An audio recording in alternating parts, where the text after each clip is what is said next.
მოკლედ ეხლა მივდივარ რეიკენდის თორიში, რომელიც 52 წელიწადი არის რაც არსებობს, რაც აკეთებს ძალიან გემრიელ ნაყინებს. მაგ ობიექტზე მუშაობს თვითონ რეი ალვარესი, რომელმაც ეს სანაყინე და ეს ადგილი დაარსა 1974 წელს და როგორც ვიცი, მე ნაყინებს ამზადებ თვითონ და არის უგემრიელესი. ახლა მივალ და რა ვიცი, დავაგემოვნებ და ძალიან მაინტერესებს როგორი ადგილია და ძალიან ლეგენდარული ადგილია რა მოკლედ ხო და როგორი ადგილია, როგორი გემოვნების ნაყინებია და გავსინჯავ და რავი, აი გემოვნებს გავაზიარებ თქვენთან. ანუ თვითონ აქაურობას რაც შეეხება ძალიან კარგი უბანია. ძალიან ბევრი რესტორნები და კაფეებია. სიმწვანეც არის. მეტნაკლებად არ არის ძალიან ხმაურიანი როგორც მანჰეტენზეა. ანუ 7 უბნად ითვლება და არა ისე ხმაურიანად. ხო და მოკლედ აი დიდი სიამოვნებით აქ ვიცხოვრებთ რა. ბინები ხოთაშორის ძალიან ძვირია აქ მე რაც ვნახე და დავსერჩე და ზოგადად მანჰეტენზე მთლიანობაში ნებისმიერ ადგილას თითქმის ნებისმიერ ადგილას ძალიან ძვირია. აი შეგნით ესეთი სიტუაცია არის, ძალიან ძველი ბარია, მოკლედ აი ესეთი ძალიან საკმაოდ დიდი ნაყინი დამისხეს, რომელიც ღირდა $5 და აი გავსინჯო და ძალიან მაინტერესებს როგორი იქნება რა. ნაყინს რაც შეეხება, რაღაც ძალიან გემრიელია, ხოთაშორის ძალიან დიდი არის, არ ვიცი კამერაში როგორ ჩანს და გემოვებით რაც მივამძღოსე, გავს ძალიან მაგდონალდსის ნაყინს რა. და ძალიან გემრიელია, მაგრამ მე ძალიან მომეწონა ზოგადად ნაყინი ძალიან მიყვარს ხო და აუ ძალიან მინდა რომ ამ ადგილას მოსულიყო, ამ ძალიან ლეგენდარული ადგილია და ნაყინმა ძალიან გაასწორა, ოღონდ ძალიან დიდია რა რეალურად და ესეთი რაღაცა შევამჩნიე აქ ნიუ-იორკში რა. რაღაც თავისი წესები აქვს რა აქაურობას. აი უსახლკარავები ხო ძალიან ბევრი არიან ხო და როგორი სიტუაცია არის, რომ ანუ თუ სადღაც მიდიხარ ამ პარკში გაეული ან რაღაც სადაც ბევრი არიან რა მოკლედ რა. ანუ არ უნდა შეხედო და თვალებში და ანუ არ უნდა დააკვირდე, თორე რაღაც კითხვები უჯდებათ იმერე და აგრესიულები ხდებიან რა. ანუ მაგას რეალურად ეგეთი ფაქტები ბევრი არის ხოლმე და თუ სადმე რა ვიცი ნიუ-იორკში ეგეთ სიტუაციაში მოხდებით, უბრალოდ რა არ უნდა შეხედო, გაუვარო გვერდი რა და ან დაგიძახოს ან რაღაცა ყურადღება არ უნდა მიაქციო რა. რაღაცა ეგეთი წესი არის აქ. აუ ნაყინს რაც შეეხება შევჯამე ძალიან დიდი იყო მართლა და აი მე მგონი ძალიან ზედმეტი მომივიდა რა. იმდენად დამანაყრა რომ ალბათ ექნებოდა 700 კალორია. ანუ იმხელა იყო რა. ხო და მოკლედ აი გადაწყვეტილება რომ მივიღე რომ მოვედი და გავსინჯე, იმიტომ რომ მინდა და ხოლმე ბევრჯერ ხედავდი ხოლმე ვიდეოებში რა.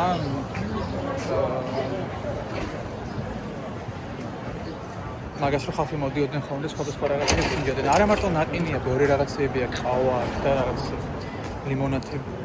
ლიმონათები აქვს და კიდე რაღაც თავისი ნამცხრები აქვს.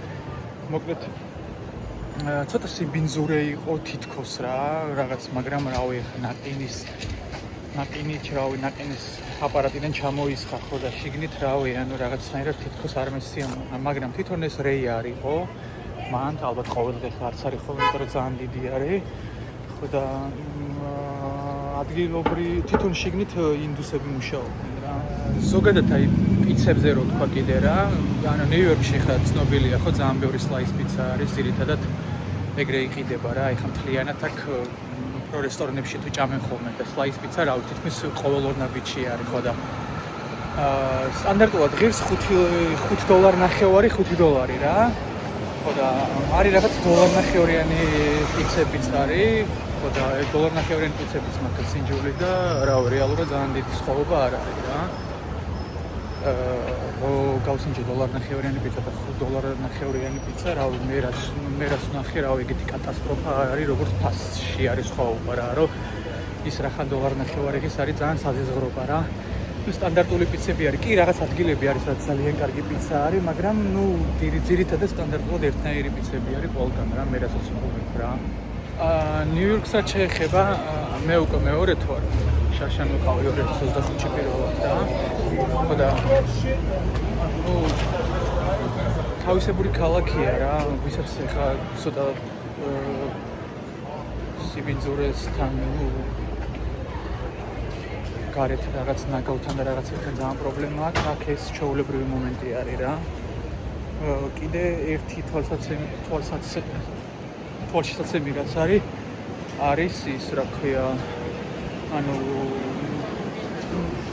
მოსაწევის სუნია ყველგან რა, იმიტომ რომ აი მანჰეტენი განსაკუთრებით აი რავი მოსაწევის სუნთან ასოცირდება ჩემთვის, იმიტომ რომ აბსოლუტურად ნებისმიერ ადგილას მოხდე, არა აქ რა მნიშვნელობა რა. ანუ ყველგან მოსაწევის სუნი არის, ყველგან, ანუ აი რავი განურჩევლად ყველგან, ხო და რაღაც თავისებური ქალაქია რა, რაღაცები ბევრს მაგალითად არ მოსწევს, ბევრს მოსწევს, ცოტა ქაოტურიც არის.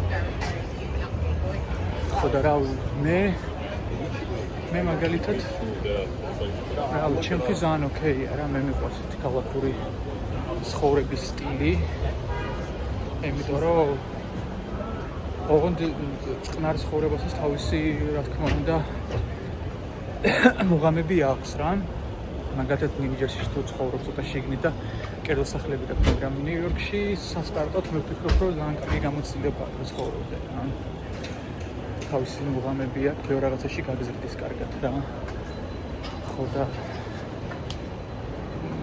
ხო რა, თავისებური სუნი აქვს ნიუ-იორკს რა, ეს მარიხუანას სუნი უეჭველი არის, სინესტის სუნია. ხო და ეგეთი რაღაც თავის დამახასიათებელი სუნები აქვს მოკლედ ნიუ-იორკს რა. სიბინძურეც არის რა, რეალურად, იმიტომ რომ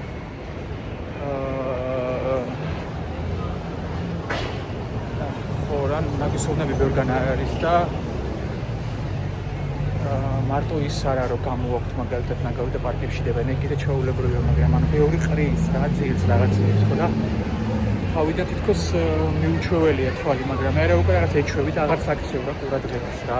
კიდე რაც შეეხება ძალიან ძველი კორპუსები არის განსაკუთრებით მანჰეტენზე, რომელიც რეალურად ვიღაცისთვის არა, ვიღაცისთვის კი ესთეტიკურად გამოიყურება ჩემთვის მაგალითად აი ხა როგორც ეს კორპუსი რა, გრაფიტიც ძალიან ბევრია ნიუ-იორკში, მაგრამ როგორც ვიცი შიგნით ძალიან არაკომფორტული არის ცხოვრება, იმიტომ რომ ძალიან ის არის რა, კომუნიკაციები და რაღაცეები ძალიან ძველია შეგნით რა, ხო და სარაცხის მანქანები ცნობილი არის, რომ ნიუ-იორკში არ არის, ხო და აი ეს უბნები, სტვილიჯი, სოჰო, გრინვიჩი და ასე შემდეგ, მე მაგალითად ვიზუალურად ძალიან კარგად გამოიყურება, რაღაცნაირად თავისი სიმყუდროვი აქვს და რავი ასე შემდეგ რა.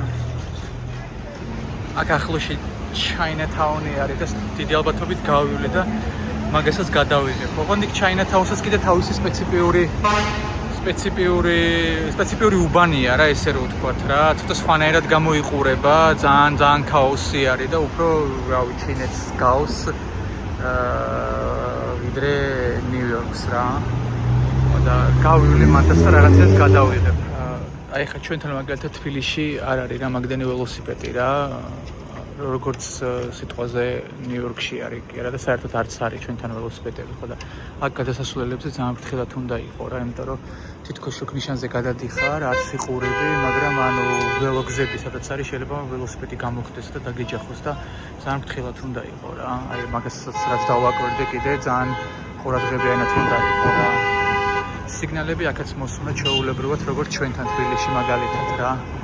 რავი, აი ეს გაიჭედებიან ხოლმე და მიდის რავი გინება და სიგნალი და ერთი ამბავი რა. ეს ძალიან ცნობილი ადგილი არის, Little Italy. მე მგონი ყველა მიცის და აქ რეალურად ხო რა ქუჩა თვითონ გადაკეტილია რა. მანქანები რავი, მე როგორც ხედავ არ დადიან ხო და უამრავი რესტორანი არის აქ.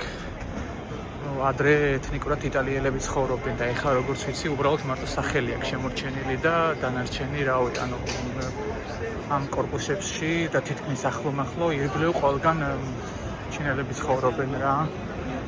ხო და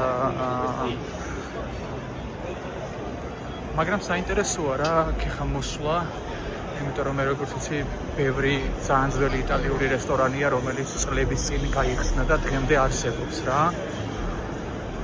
ძალიან ისეთი ტურისტული ადგილია, თან კიდე პლუს ნიუ-იორკში თითქმის ვინც ჩამოდის, ერთხელ მაინც ყველა სტუმრობს აქაურობას რა. ისე ძალიან საინტერესო ადგილი არის. ეს სიძველე აქ საკუთრებით არის რა, იგრძნობა. ისე სხვათა შორის ნიუ-იორკში სანამ ჩამოვიდოდი პირველად რა, მაინც ასოციაცია მქონდა რაღაცა ძალიან თანამედროვე ქალაქი იყო, რაღაცა სურათებში და რაღაცებში რომ ხედავე, ძირითადად თვალში გვხდება. ძალიან კარგი დუკატია. აი მოტოციკლეტით ლაპარაკობდი და აქ სხვათა შორის მოტოციკლეტები ვნახე, აქაც დგას მოტოციკლეტი, აქაც დგას. ენამ მიყივა და აი გამოჩნდნენ მეგობრები, ხო და რაღაცა უფრო ეს მაღალი კორპუსებს რო ხედავ და ეს შუშის სახლებს 70 სართულიანი, 100 სართულიანი, გონია რომ რაღაც ძალიან თანამედროვეა ნიუ-იორკი, მაგრამ რეალურად არის ძალიან ძველი, იმიტომ რომ ეს სახლები აი ხაც თუნდაც რა სახლებიც არის აქ წინ. უმეტესობა აშენებული არის მე-19 საუკუნეში და მე-20 საუკუნეში. და ძალიან ძველია რა, მოკლედ თვითონ ქალაქი ძალიან ძველია, ძალიან ძველი კომუნიკაცია არის, აი თუნდაც ეს ორთქლები და რაღაცეები, რო კანალიზაციებიდან ამოდის, ეგ ყველაფერი ძალიან ძველი სისტემაა, ძალიან ძველი გაყვანილობაა და მაგიტომ არის ეგრე რომ ორთქლი ამოდის, თორე რეალურად მაგას თანამედროვეობასთან არაფერი არ აქვს. ძალიან საინტერესო უბანია რა ეს ლამაზი. მე ხა ისეთი სახლები უფრო მომწონს, ვიდრე ეს თანამედროვე რაღაცა შუშის მინიმალისტური, არაფრის მთქმელი შენობები რა.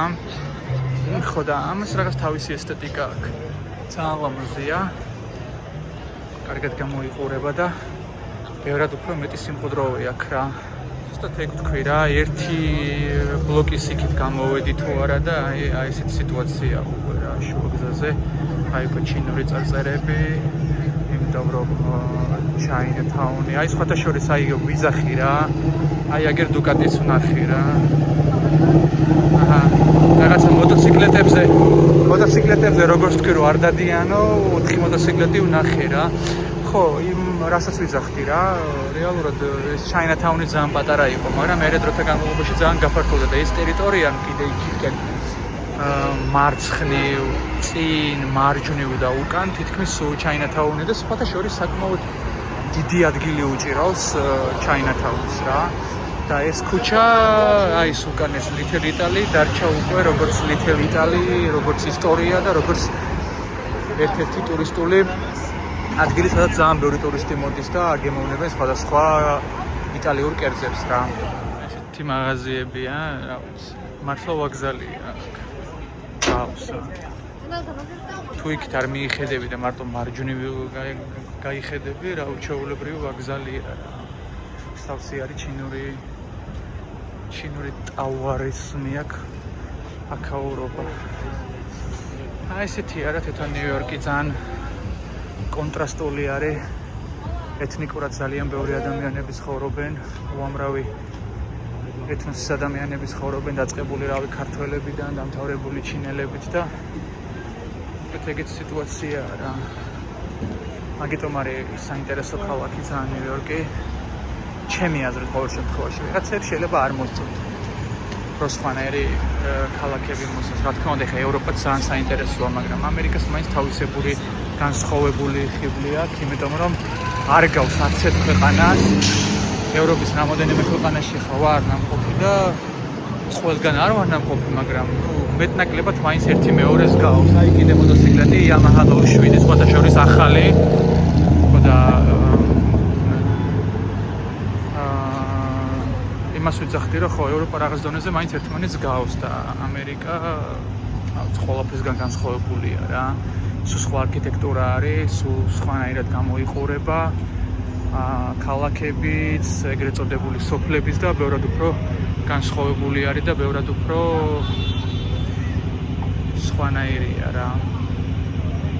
გადაადგილება ძალიან მარტივია, იმიტომ რომ რა მთელი მანჰეტენი ძალიან კარგად არის დაყოფილი ბლოკებად და რა ვიცი, თუ ოდნავ მაინც ორიენტაციაში კარგად ხარ, რა ვერ დაიკარგები რა აქ რა.